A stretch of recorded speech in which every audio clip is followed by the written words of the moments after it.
നമസ്കാരം ശ്രീ പ്രശാന്ത്. നമസ്കാരം സാർ. നമ്മുടെ കേരള രാഷ്ട്രീയം മാറിക്കൊണ്ടിരിക്കുകയാണ്, വലിയ വിവാദത്തിലേക്ക് കടക്കുകയാണ്.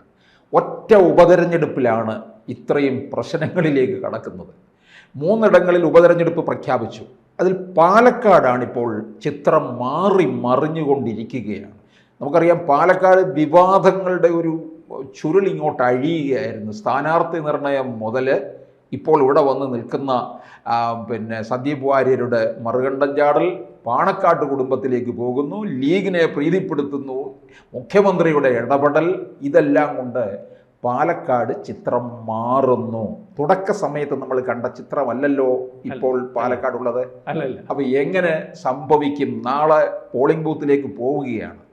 സാറി പറഞ്ഞതുപോലെ ഭയങ്കര ഒരു മത്സരം എന്ന് പറഞ്ഞാൽ പാലക്കാട്ടിലേക്ക് മത്സരം ഇത്രയും കഠിനമാകുന്നതിൻ്റെ കാര്യം എന്ന് പറഞ്ഞാൽ കോൺഗ്രസിൻ്റെയും അല്ലെങ്കിൽ മാർക്സിസ്റ്റ് പാർട്ടിയുടെയും ഒക്കെ തട്ടകത്തിലേക്ക് പുതിയൊരാൾ അവതരിക്കുമെന്നുള്ള ഭയം കൊണ്ടാണ് ഈ ഒരു മത്സരത്തിനെയും കാഠിന്യം വരുന്നതെന്ന് എനിക്ക് തോന്നുന്നു. കാരണം കേരളത്തിൽ കോൺഗ്രസ് അല്ലെങ്കിൽ ഇടതുപക്ഷം അല്ലെങ്കിൽ കോൺഗ്രസ് എന്ന പറയുന്ന ലെവലിൽ നിന്ന് BJP ഉരുത്തിരിഞ്ഞ് വരുന്ന ഒരു അവസ്ഥയിലേക്ക് വന്നിട്ടുണ്ട്. കഴിഞ്ഞ പ്രാവശ്യം ഒരു MP കൂടായി. അപ്പോൾ BJPയുടെ ഒരു സാന്നിധ്യം ഇനി ഇവിടെ ഉണ്ടാവും. BJPയും കൂടെ കേരള രാഷ്ട്രീയം കൂടി നിയന്ത്രിക്കുന്ന ഒരു അവസ്ഥയിലേക്ക് പോകും എന്നുള്ള രീതിയിലേക്ക് കാര്യങ്ങൾ ജനവും ശ്രദ്ധിച്ചു തുടങ്ങി, അല്ലെങ്കിൽ ഉരുത്തിരിഞ്ഞു തുടങ്ങി. ബാക്കിയുള്ള പാർട്ടികൾക്ക് ഭയം ഉണ്ടാകുന്ന ഒരു അവസ്ഥയിലേക്ക് പോകുന്നു. അതുകൊണ്ട് പാലക്കാട് അതിന് ഏറ്റവും കൂടുതൽ സാധ്യതയുള്ളൊരു മണ്ഡലം.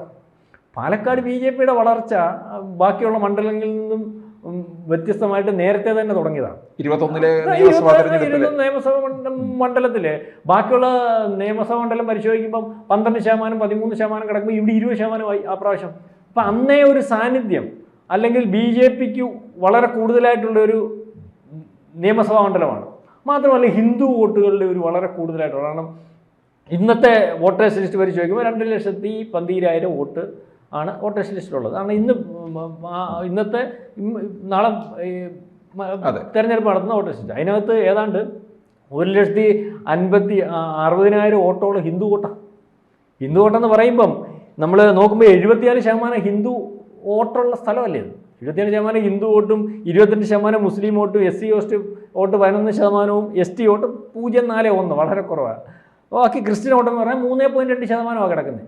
അപ്പം ഇവിടെ എന്ന് പറഞ്ഞാൽ ഇത് പുറകോട്ട് നമ്മൾ പരിശോധിക്കുമ്പോൾ പാലക്കാട് 1-2 വട്ടം CPMൻ്റെ സ്ഥാനാർത്ഥികൾ ജയിച്ചിട്ടുണ്ട്. ഈ കഴിഞ്ഞ 3 തവണയായിട്ടാണ് തുടർച്ചയായിട്ട് UDFൻ്റെ ക്യാൻഡിഡേറ്റ് ചെയ്യും. പക്ഷേ അവിടേക്ക് ആ സമയത്ത് CPM മത്സരിപ്പിച്ചതും 1-2 തവണ മുസ്ലിം ക്യാൻഡിഡേറ്റ്സിനെ.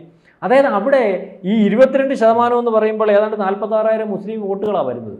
ആ മുസ്ലിം വോട്ടുകൾ ഏകീകരിച്ച് നിന്നാൽ, അല്ലെങ്കിൽ ഒരു സംഘടിതമായ വോട്ടായിട്ട് നിന്നാൽ, അവർ പണ്ട് തൊട്ടേ അങ്ങനെ വോട്ട് ചെയ്യുന്നവരാണെന്നുള്ളൊരു തോന്നൽ എല്ലാ രാഷ്ട്രീയ പാർട്ടിക്കും ഉള്ളത് കൊണ്ട് തന്നെ അവിടെ പലപ്പോഴും മുസ്ലിം ക്യാൻഡിഡേറ്റിനെ പരീക്ഷയ്ക്ക് വിജയിച്ചിട്ടുണ്ട്. അപ്പോൾ കഴിഞ്ഞ പ്രാവശ്യം അവിടെ ജയിക്കാൻ കാരണവും മുസ്ലിം ക്യാൻഡിഡേറ്റ് ആയതുകൊണ്ടും മുസ്ലിം ക്യാൻഡിഡേറ്റിൻ്റെ ഭാഗത്തേക്ക് മുസ്ലിം ഏകീകരണം നടന്നതുകൊണ്ടും എന്നുള്ളൊരു പറച്ചിൽ അന്ന് തൊട്ട് ഇന്ന് വരെ ഉണ്ട്, ഇപ്പോഴും ഉണ്ട്, നിലവിൽ സംസാരമുണ്ട്. അപ്പോൾ ആ ഒരു ഭാഗം വരുമ്പോൾ അവിടെ ഈ പ്രാവശ്യം ഒരു ഏകീകരണം എങ്ങനെയായാലും നടക്കും. അപ്പോൾ സന്ദീപ് വാര്യര് BJP വിട്ടുപോയത്, കോൺഗ്രസിലേക്ക് പോയത് ഇപ്പോൾ BJPക്ക് വളരെ ഘടകമായി മാറിയിരിക്കുക, വളരെ അനുകൂലമായ ഘടകമായിട്ട് മാറിയിരിക്കുക. കാരണം ഇവരാരും നമ്മൾ ചില കാര്യങ്ങൾ നമ്മൾ ഒരു കാര്യം വിചാരിച്ച് ചെയ്യും, പക്ഷെ സംഭവിക്കുന്നത് മറ്റൊന്നായിരിക്കും. അവിടെ സന്ദീപ് വാര്യർ എന്ന് പറയുന്ന ആൾ, അല്ലെങ്കിൽ സന്ദീപ് വാര്യർക്ക് BJPക്ക് അകത്തുണ്ടായിരുന്ന അണികൾ, അല്ലെങ്കിൽ സന്ദീപ് വാര്യർ BJPയുടെ കാര്യം പറയുമ്പോൾ അത് നല്ലതുപോലെ പറയാൻ സാധിക്കുന്നു, അല്ലെങ്കിൽ അദ്ദേഹം BJPയുടെ ഐഡിയോളജി ഏറ്റെടുത്തിരിക്കുന്നത് വളരെ കൃത്യമായിട്ടാണ് എന്നൊക്കെയുള്ള അദ്ദേഹത്തിൻ്റെ പറച്ചിലുകൊണ്ടും അദ്ദേഹത്തിൻ്റെ ശരീരഭാഷ കൊണ്ടും BJPക്ക് അകത്തുള്ള കുറേ ആൾക്കാർ സന്ദീപ് വാര്യരുടെ ഭാഗമായിരുന്നു. അദ്ദേഹത്തിൻ്റെ ഫാൻസൊക്കെ കൂടുതലുണ്ടായിരുന്നെന്നാണല്ലോ നമ്മൾ അദ്ദേഹത്തിൻ്റെ ഫോളോവേഴ്സിനെയൊക്കെ നോക്കുമ്പോൾ മനസ്സിലാവുന്നത്. പക്ഷേ സന്ദീപ് വാര്യർ എന്ന് പറയുന്ന ആൾ BJPക്കകത്തെ BJP അല്ലെങ്കിൽ സന്ദീപ് വാര്യരെ മാറ്റി നിർത്തിയാൻ ഒരു കാരണമുണ്ടല്ലോ. സന്ദീപ് വാര്യർ കറക്റ്റ് അല്ല, അല്ലെങ്കിൽ BJPക്ക് യോഗ്യനല്ല, ഇതിനകത്തൊന്നും BJPക്ക് അത് ബുദ്ധിമുട്ടുണ്ടാക്കുന്നു. അയാൾ ഈ പറയുന്ന ഐഡിയോളജി പറച്ചിൽ മാത്രമേ ഉള്ളൂ. ഇതൊക്കെ പറഞ്ഞു കൊടുക്കാൻ വേണ്ടിയാണ് ആ മണ്ഡലത്തിൽ BJP ശ്രമിച്ചുകൊണ്ടിരുന്നത്. പക്ഷേ ഒരു മെനഞ്ഞാന്നത്തോടു കൂടി അത് അവർ പറയണ്ട സന്ദീപ് വാര്യർ വന്നു, കോൺഗ്രസ്സുകാർ കൊണ്ടുവന്നു. ഒരു പത്രസമ്മേളനത്തോടു കൂടി സന്ദീപ് വാര്യർ BJPക്ക് അകത്ത് നിൽക്കാൻ കൊള്ളാവുന്ന ആളല്ലെന്ന് സന്ദീപ് വാര്യർ തന്നെ ജനത്തോട് വിളിച്ചു പറഞ്ഞു. സാർ ശ്രദ്ധിച്ചായിരുന്നത്? സന്ദീപ് വാര്യരുടെ പത്രസമ്മേളനവും അതിനുശേഷം പാണക്കാട് പോക്കും എല്ലാം കൂടെ കണ്ടപ്പോഴത്തേന് ഇതായിരുന്നോ സന്ദീപ് വാര്യർ എന്ന് ആള് എന്ന് സന്ദീപ് വാര്യറിനെ സ്നേഹിച്ചിരുന്നവർ പോലും, അല്ലെങ്കിൽ സന്ദീപ് വാര്യറിനെ മാറ്റി നിർത്തിയത് കൊണ്ട് ബി ജെ പിയോട് വിരോധം പെട്ടിരുന്ന ആൾക്കാർ, അല്ലെങ്കിൽ ബി ജെ പി അനുഭാവികൾ കൂടി ബി ജെ പിയുടെ ഭാഗമായി. കാരണം ഇയാൾ കപട രാഷ്ട്രീയക്കാരനായിരുന്നു, അയാളുടെ താല്പര്യത്തിന് വേണ്ടിയായിരുന്നു ഇതിനകത്ത് നിന്നിരുന്നത്, അയാൾക്ക് ഒരു ഐഡിയോളജിയും ഇല്ലായിരുന്നു. അപ്പം ആ ഐഡിയോളജി ഇല്ലാത്തവനായതുകൊണ്ടാണ് ബി ജെ പി മാറ്റി നിർത്തിയതെന്ന് ബി ജെ പി നേതൃത്വം പറഞ്ഞത് ശരിയാണെന്ന് സന്ദീപ് വാര്യർ വിളിച്ചു പറയുന്ന ഒരു അവസ്ഥയിലേക്ക് ഒറ്റ രാത്രി കൊണ്ടല്ല, ഒരു മണിക്കൂർ കൊണ്ട് സംഭവിച്ചു. കാരണം അത് ബി ജെ പിക്ക് വളരെ ഗുണം ചെയ്തു. ആദ്യം പറഞ്ഞത് ഞാൻ അടൽ ബിഹാരി വാജ്പേയിയുടെ കവിതകൾ വായിച്ച് അതിൽ ആകൃഷ്ടനായി, അദ്ദേഹത്തിൻ്റെ പ്രസംഗത്തിൽ ആകൃഷ്ടനായിട്ടാണ് ഞാൻ ബി ജെ പിയിൽ ചേർന്നതെന്ന്. എന്നിട്ട് ഈ പറഞ്ഞതുപോലെ ഒറ്റ രാത്രി കൊണ്ട് മാറിയിട്ട് നരേന്ദ്രമോദിയെ പറയാൻ ഇതുപോലെ കോൺഗ്രസ്സുകാർ പോലും അന്തം വിട്ടുപോയി. മോദി ഇത്രത്തോളം മ്ലേച്ഛമായ രീതിയിൽ നരേന്ദ്രമോദിയെ പറയുന്നത് പോട്ട്, നരേന്ദ്രമോദി അല്ല അല്ലെങ്കിൽ ബി ജെ പി എന്നുള്ള കാര്യം കഴിഞ്ഞ പ്രാവശ്യം ഈ അല്ലെങ്കിൽ ആർ എസ് എസ് മാറിയെന്നപ്പോൾ, അല്ലെങ്കിൽ ആർ എസ് എസിന്റെ ഒരു ചെറിയ മാറിയെന്നുള്ളതല്ല, അവർ ശകലം ശ്രദ്ധ കൊടുക്കാൻ വന്നപ്പം ഇന്ത്യയിലുടനീളം കണ്ടാണ്. മാത്രമല്ല ഹരിയാന തെരഞ്ഞെടുപ്പിൽ Narendra Modi അല്ലായിരുന്നല്ലോ main picture, R S S ആയിരുന്നു. ആ ആർ എസ് എസ് ഏറ്റെടുത്തുകൊണ്ടാണ് ഹരിയാന ജയിക്കുന്നത്. എല്ലാവരും എഴുത്തള്ളി ഹരിയാന. പാലക്കാട്ടും ആർ എസ് എസ് ഇറങ്ങിക്കഴിഞ്ഞു, സജീവമാണ്. ആർ എസ് എസ് ഇന്നലത്തെ വൈകിട്ടത്തെ പ്രകടനം ടി വിക്കകത്ത് കണ്ടായിരുന്നു. അതെ, ആർ എസ് എസ് സജീവമാണ്. ആർ എസ് എസ് ഇതുവരെ ഈ പറഞ്ഞതുപോലെ താഴെത്തട്ടി പ്രവർത്തിച്ചുകൊണ്ടിരിക്കുകയായിരുന്നെങ്കിൽ ഇന്നലെ ആർ എസ് എസ് പരസ്യമായിട്ട് സജീവമായിട്ട് വളരെ ഓപ്പണായിട്ട് ഇറങ്ങിക്കഴിഞ്ഞു. കാരണം അവിടെ ആർ എസ് എസിൻ്റെ സ്വാധീനം കൂടുതലുള്ള നിയമസഭാ മണ്ഡലമാണ്. മാത്രമല്ല ആർ എസ് എസ് വളരെ കൃത്യമായിട്ട് ഇറങ്ങിക്കഴിഞ്ഞു.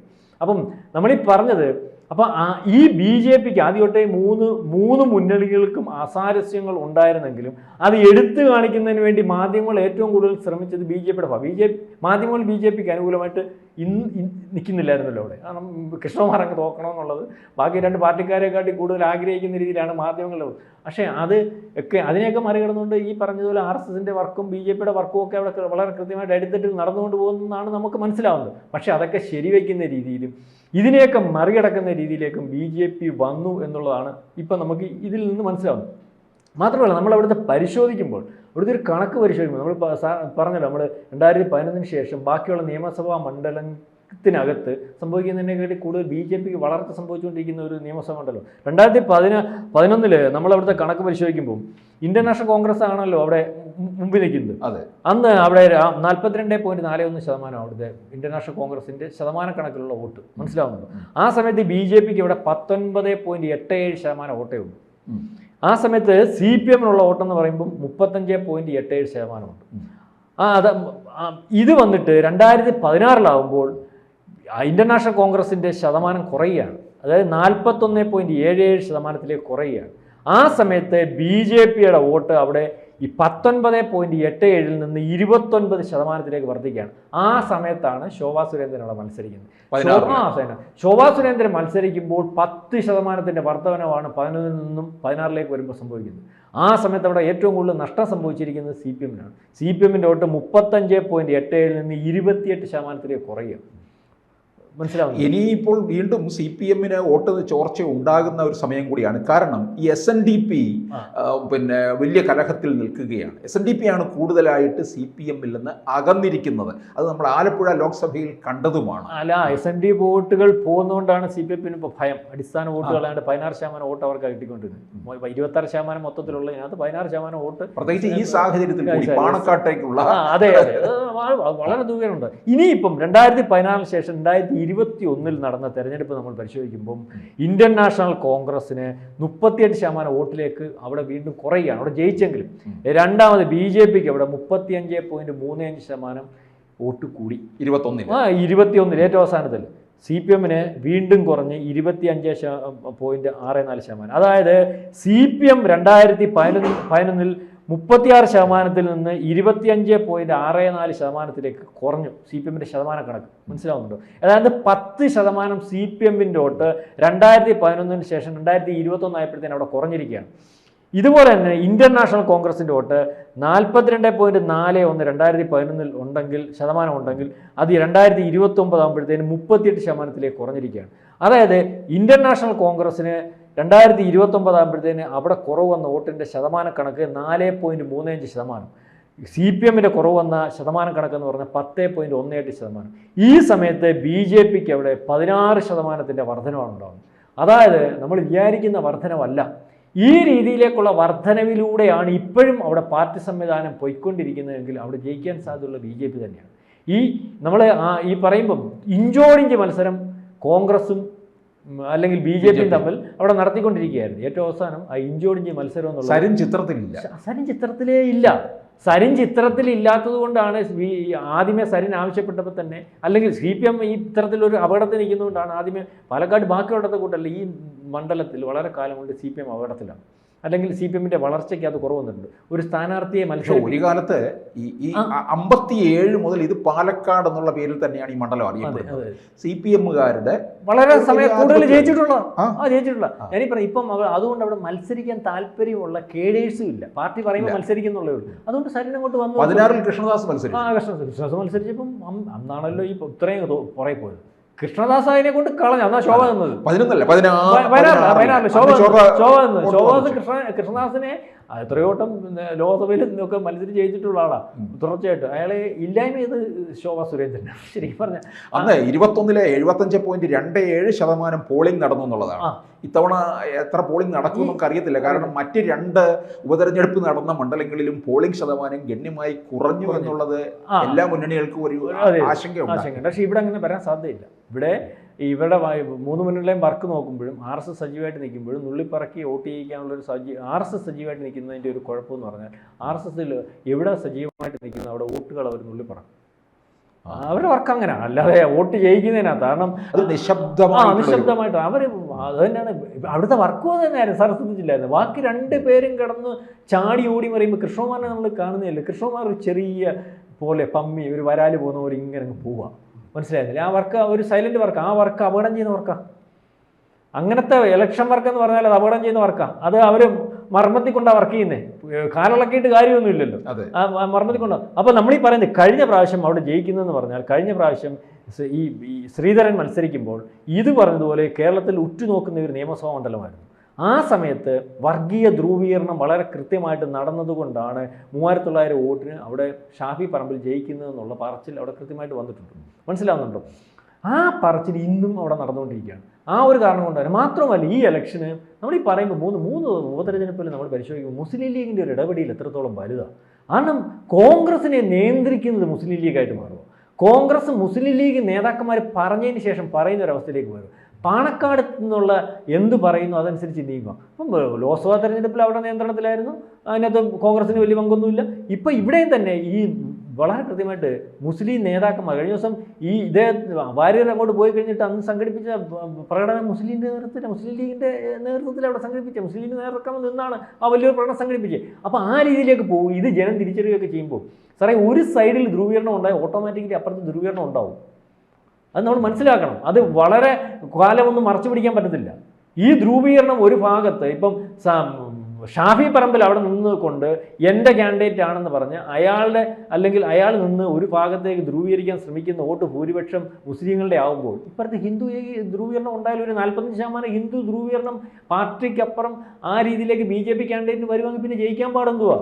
1,60,000 വോട്ട് ഹിന്ദു വോട്ട് മാത്രം നിൽക്കുമല്ലേ നമ്മൾ പറയുമ്പം. അപ്പം മാത്രമല്ല അവസാന ഘട്ടത്തിൽ ഇതെല്ലാം BJPക്കകത്തുള്ള പ്രശ്നങ്ങൾ സന്ദീപ് വാര്യർ തീർത്തു കൊടുത്തു. സന്ദീപ് വാര്യർ തീർത്തു കൊടുത്തു, അല്ലെങ്കിൽ അതിനകത്തുള്ള പ്രശ്നങ്ങൾ തീർത്തു കൊടുത്തു.